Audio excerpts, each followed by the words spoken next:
Hi everyone. We want to pick up where we left off on the Greenvale disco crush story because it's developed since we spoke to Morgan and Connor's dads, Jimmy and Eamon. Yeah, so to catch you up, the families of the three teenagers killed almost 7 years ago in that crush outside the disco in Cookstown have called out the delays in the judicial system. All the details of that are in the previous episode, but a theme that became clear in our conversation with the dads of two of those who died, that's 17-year-old Morgan Barnard and 16-year-old Connor Currie, is that the anguish of these delays, it goes way beyond the families of the victims. Yeah, of course, because there were hundreds of teenagers waiting to get into the Greenvale Hotel that night. Many of them were caught up in what happened, and obviously many of them knew those who died. And since we recorded the conversation with the dads, we've spoken to two of those teenagers. They both knew Connor and Morgan. They grew up together. They were with them that night. And they are now speaking out for the first time. Some of what they said really stopped us in our tracks. We should also say that there are potential developments in this overall story happening right now as we're recording. And we've had another important conversation that we want to tell you about as well. This is The State of Us.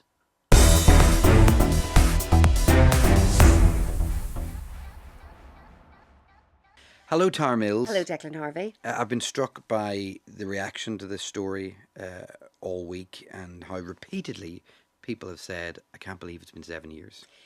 Absolutely. Can't believe it was 7 years, and we thought that anything to do with that story had been sorted out. Had really lost the kind of train of where the legal case was at.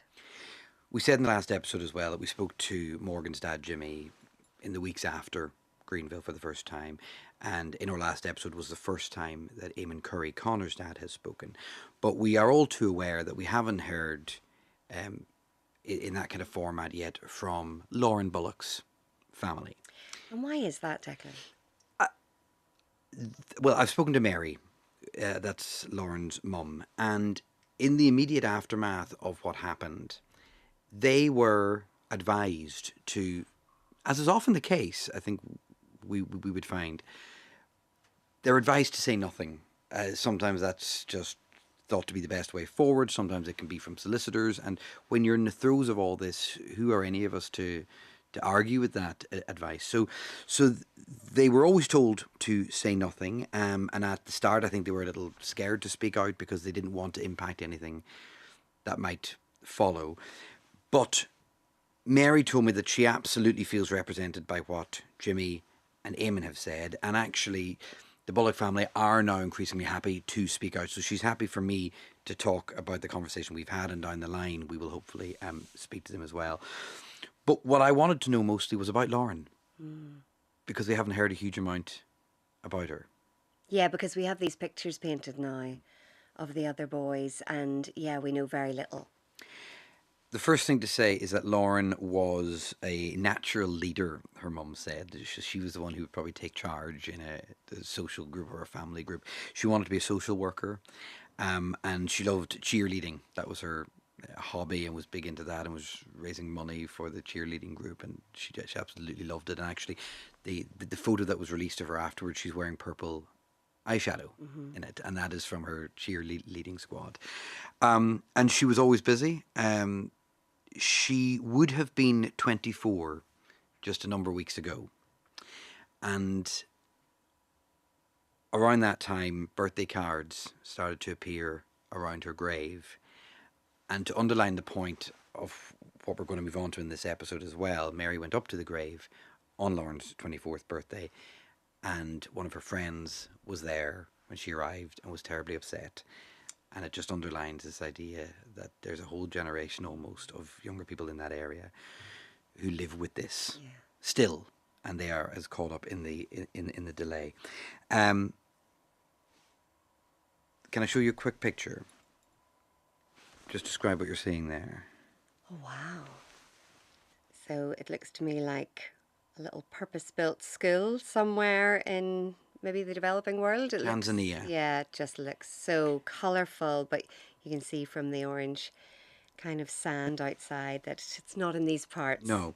So there was fundraising done by the family, interrupted a little by the pandemic.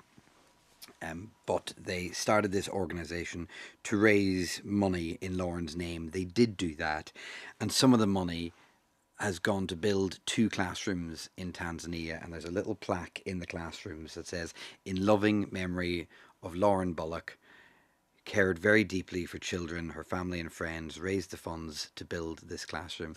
So all that way away, Lauren's name lives on the side of this classroom. Gosh, that's really beautiful. Yeah. So that's what they've been doing. And shortly before she died as well, she convinced, after a lot of hard work, she convinced her mother that she should be allowed to have a dog. And the dad, I think, eventually gave in as well. And the dog is still alive and is obviously incredibly important to the family, because that's a connection to Lauren as well. So I tell you all that just because the story of Lauren needs filled out just as much as Connor and Morgan's has. So I'm happy to do that. So we know there's been a bit of movement on this story. We'll talk about that in a moment. But first of all, let's hear from some of the people who remember all too well the Greenvale and their friends who died. And remember, they're teenagers, as you've said.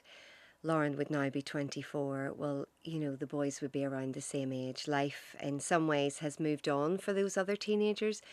But in some ways it absolutely hasn't, because what happened that night is ingrained in their minds forever.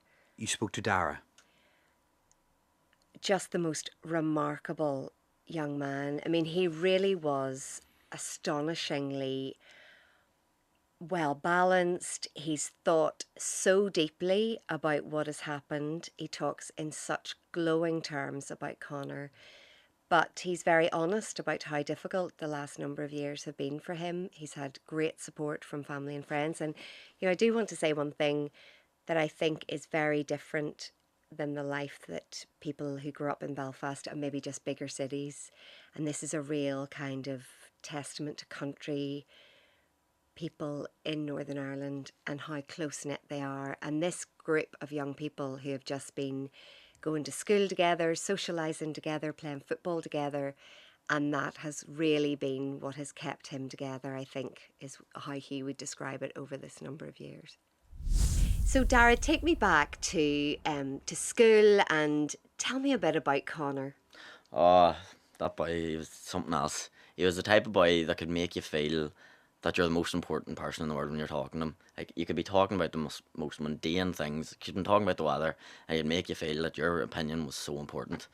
Like, it was in primary one, we'd been playing building blocks together, and then we grew up, we were playing football underage, and we always had that competitiveness. We were going for around the same area on the pitch, but he still, like, he would have got away with anything, and the teachers would have never gotten out of him.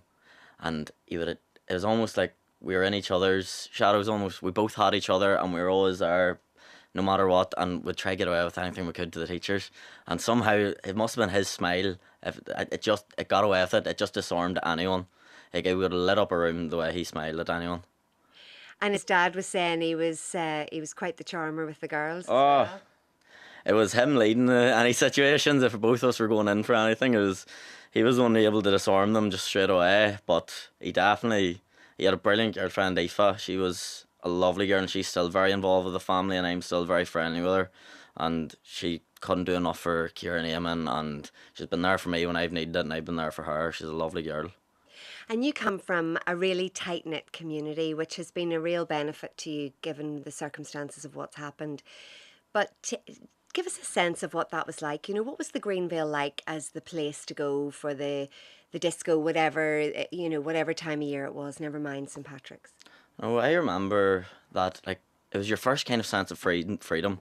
Like, you were going to, like, Clubland, and it was the underage one, and it was great crack, and you got to Greenvale, you got that wee bit of independence from your parents, and, you know, you used to get excited. There could have been one once a month, and you'd been organising it, and you're planning what you're going to wear, and who you're going to see, and it really was the place to go for a while. And then leading up to the Greenvale, like, it was the big St. Patrick's Day night out. You hadn't been out really since Christmas, and there was a real buzz in the air. Like, people were talking about it in school. Whose bus are you getting? How are you getting over? What's the plans? Where are you going before? You know, I kind of, I know it was the spot to be for a while. But that night was definitely something that'll be impacted on my brain for the rest of my life.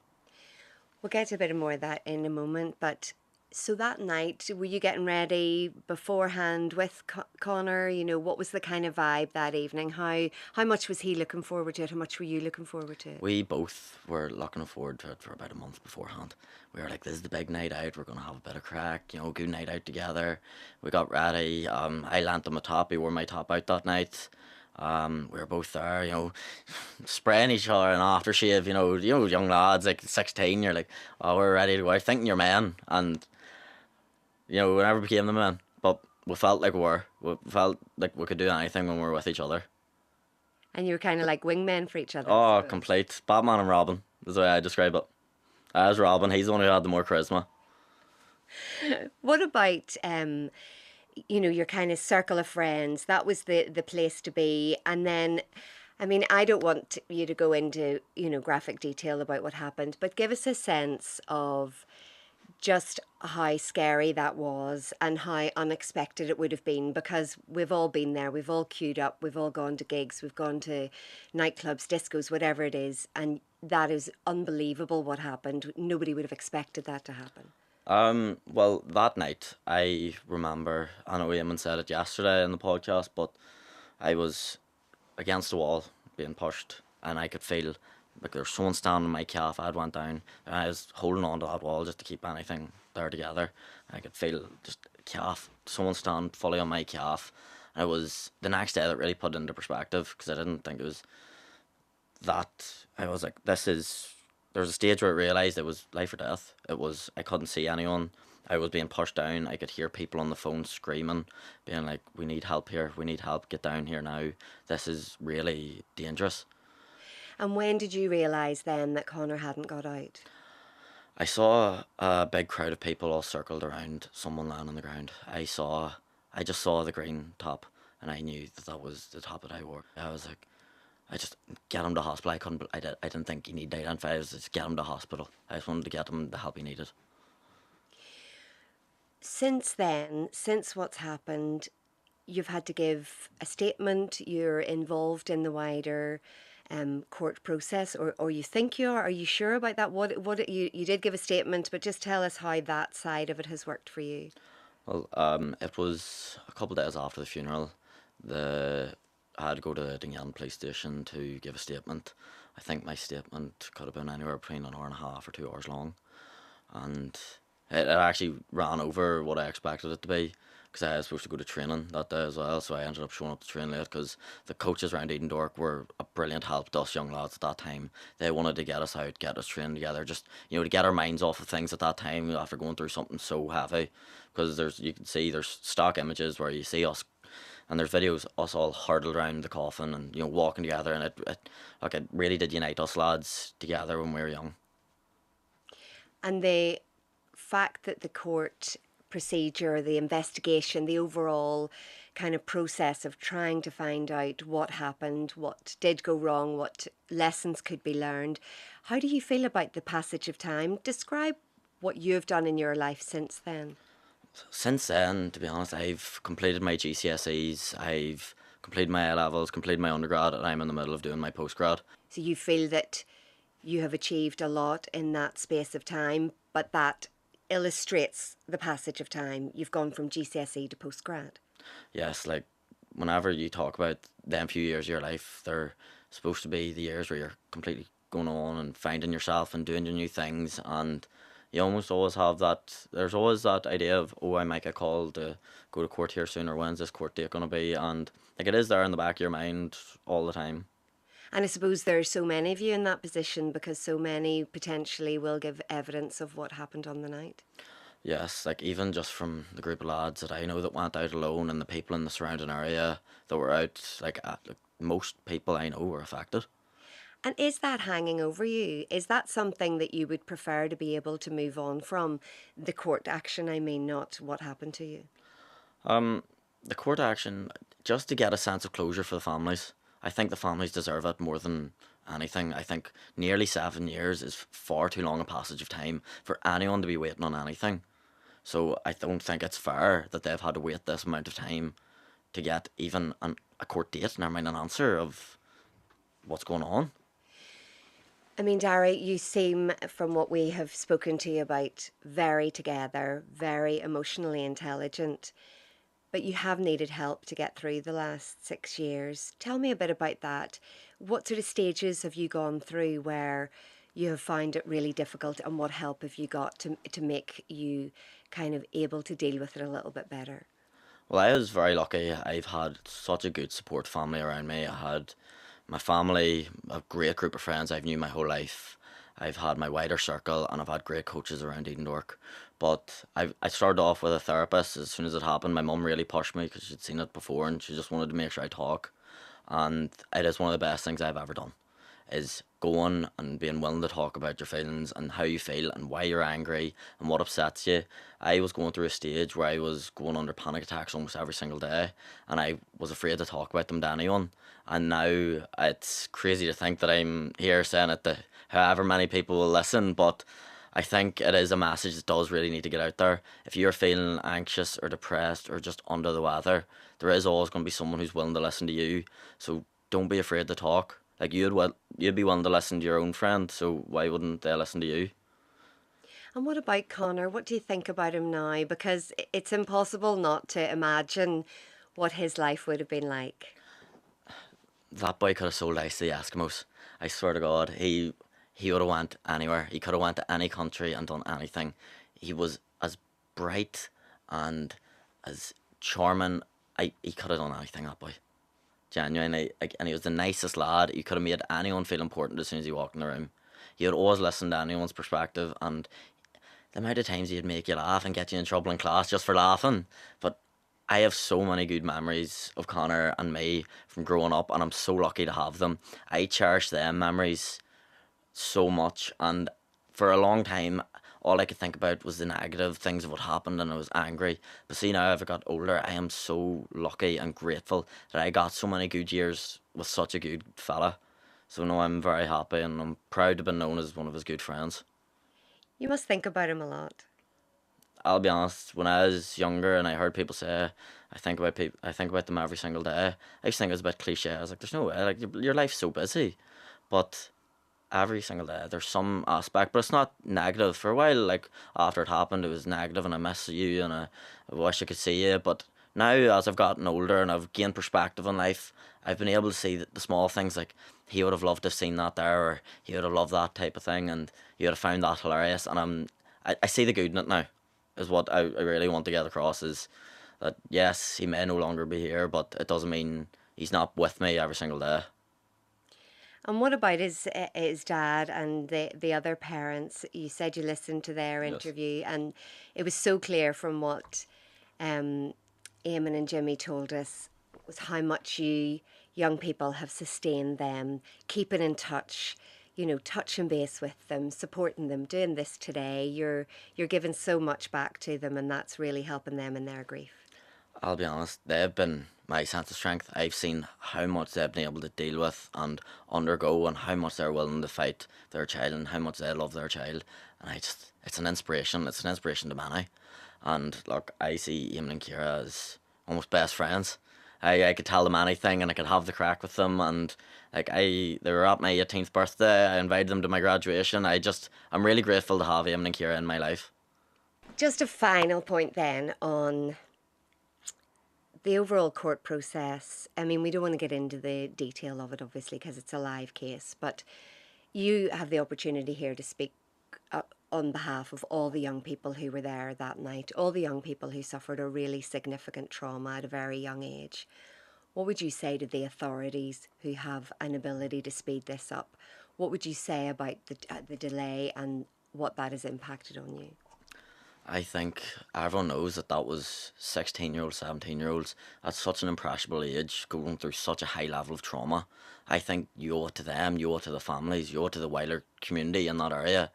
There needs to be closure for these families. They have been fighting tooth and nail to get to this point, and it's had to take us going on podcasts, going on papers to try get the attention that it deserves, because this is such a serious issue. It doesn't just go away. Like, people are thinking about this every single day of their lives and are reminded of it every single day in the small things. And them parents just deserve to not have that constantly over their heads, and just constantly waiting for a response, and I think now's the time that it needs to be closed. I think it's got to the point where you've got people coming on podcasts, going to the papers, that you need to realise that this is serious. This isn't just something that can be swept under the rug. This is something that needs to be addressed, and needs to be addressed now. That was Darragh. I mean, just the most remarkable insight into what has happened to him, the impact it's had on everybody, but that lovely way that he remembers Connor and can now think about Connor in a kind of positive way while he studies his masters at university. As we are recording now, there is a meeting of the Justice Committee up in Stormont, and just to update you why that matters for what we're talking about, Patsy McCullagh is an MLA for the SLP, and I spoke to him this morning, and he is intending any moment now to raise at the Justice Committee that they should invite the Lady Chief Justice, the PPS, and potentially anyone else who they deem to be connected to this.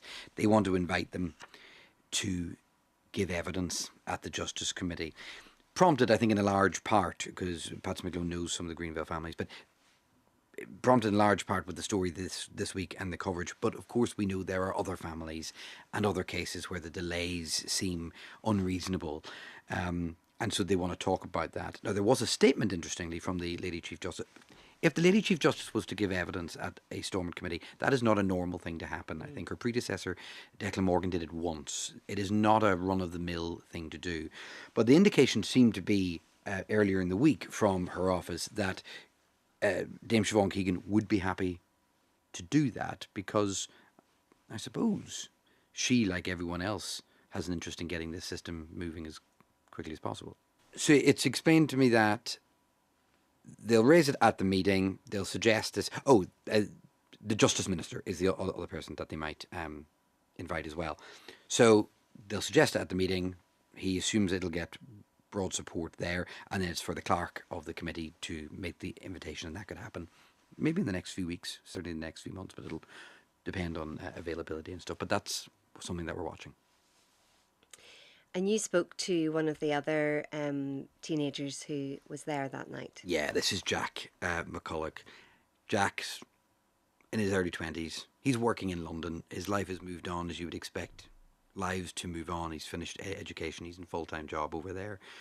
And we spoke to him again just to see how this is impacting him and his ability to move on, knowing that a trial may be down the line and he may have to give evidence at it.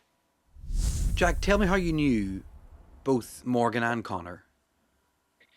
Yeah, sure. So me and Morgan actually went to nursery school together, and we're with each other sort of throughout primary school and then into secondary school at the academy. So quite a long time together. And Connor, on the other hand, only met when we were in the academy, sort of through mutual friends. So I guess at the time of his passing, we would have known each other for 5 or 6 years. And then me and Morgan, I guess, including sort of going back to as far as nursery, you're looking at maybe like, I don't know, 12, 13 years together, 14 possibly. So yeah, quite a long time with both of them. Yeah, and it strikes me based on the dates, because I know you were very close to both, but it has almost been the same amount of time since Connor died as the amount of time that you knew him. Yeah, I never actually thought about it like that, but I guess, yeah, when you put it like that, I would say it's similar. Yeah, yeah. How have the events of that night stayed with you over the years?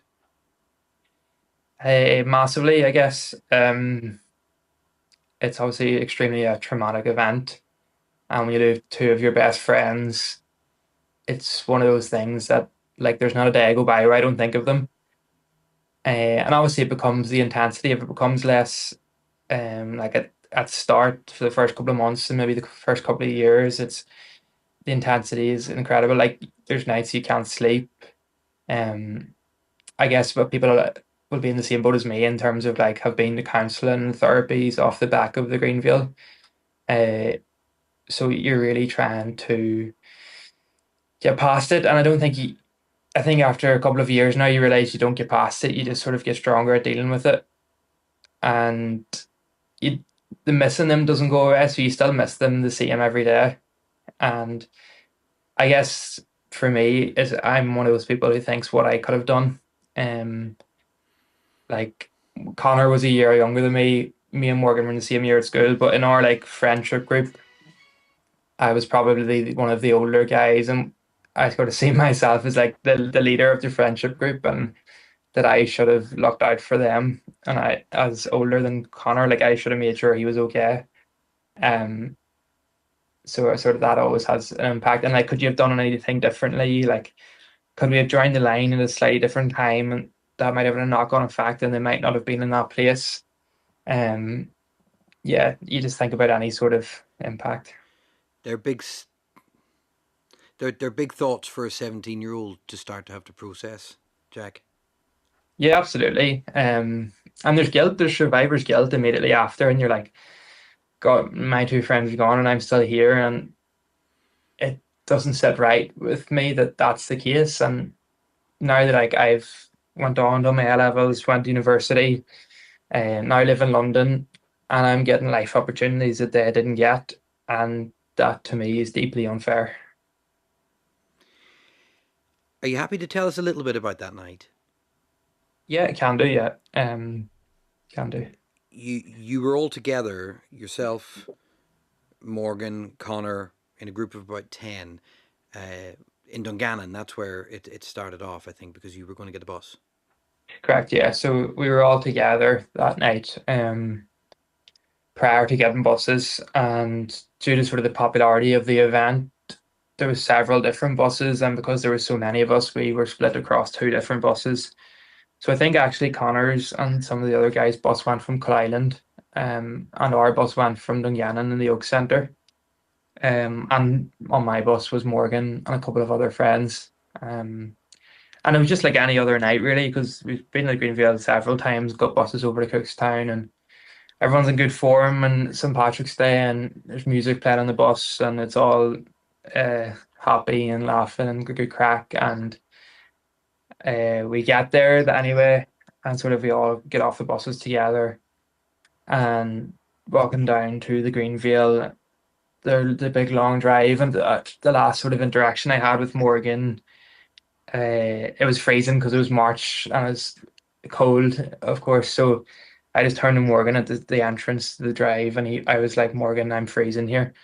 And he didn't say nothing to me. He just took off the jacket that he was wearing, and he gave me his jacket, and I put it on. And then obviously when he passed away, I was wearing that jacket. Uh, and yeah, that was pretty heavy in itself. But even just in terms of the line, at the start, you're sort of like, oh, this is normal for the Greenville. Like the line's always a bit chaotic. It's always busy.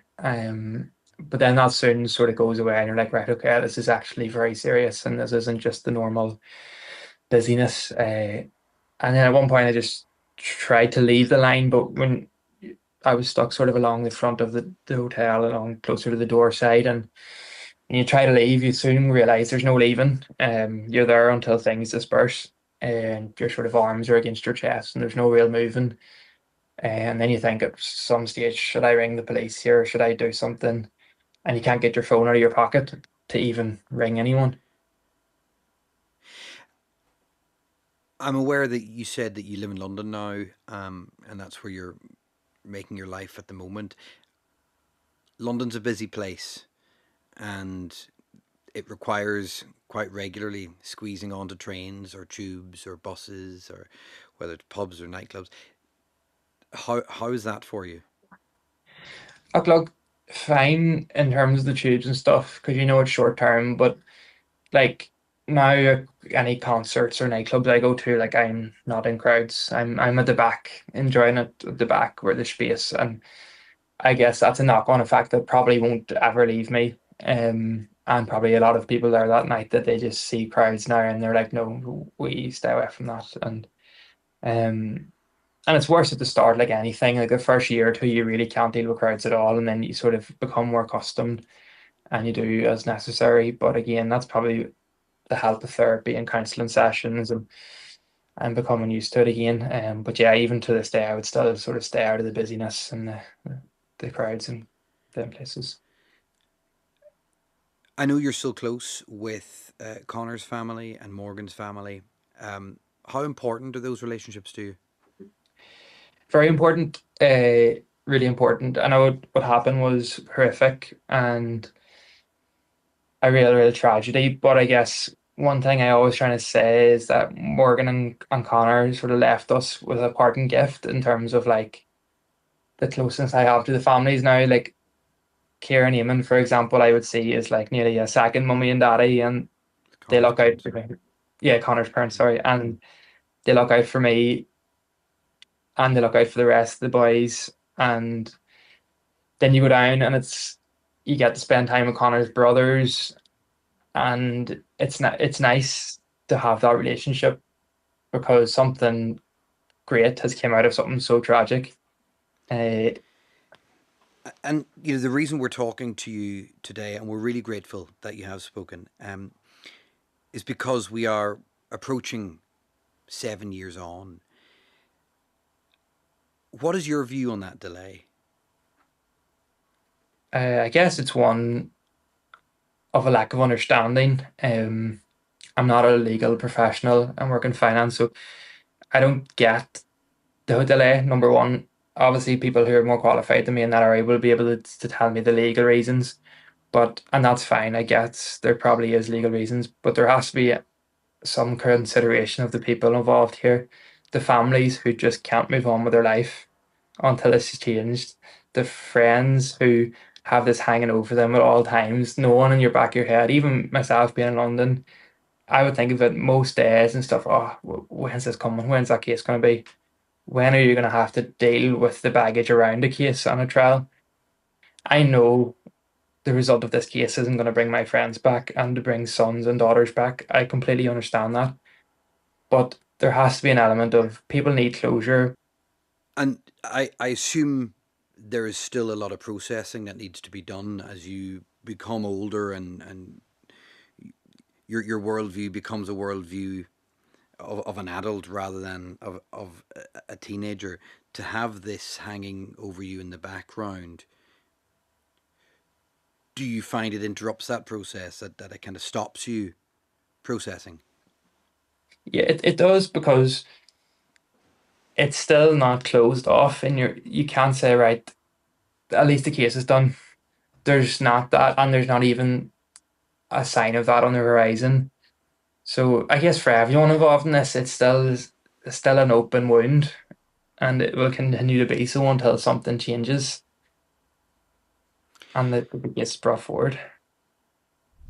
We're so grateful to Jack McCullagh, who was on the line from us from London, and Dara before that, and of course in the last episode to Jimmy and to Eamon and to Mary Bullock, Lauren's mum, for speaking to us this week too. Yeah, and do get in touch if you want to tell us about stories you think we should be covering. The email address, as always, thestateofus@bbc.co.uk. We'll continue to follow this, and as it develops, we'll bring it to you. That's why this is almost a kind of a standalone episode to follow up on our last episode. But being Thursday, we also, of course, want to react to the rest of the week's news, and so to that end, we have another episode coming in. Yes. Well, very shortly. Very shortly, we're going to speak to Robbie Meredith, our education correspondent, about that big Supreme Court ruling yesterday about how religious education is taught in our schools. People talking about it being the biggest change in a generation, one of the most fundamental shifts. Bombshell ruling, they called it yesterday. Indeed. Yeah. So we will have an extra episode on that coming up very soon. So, on that basis, talk to you very shortly. Bye-bye.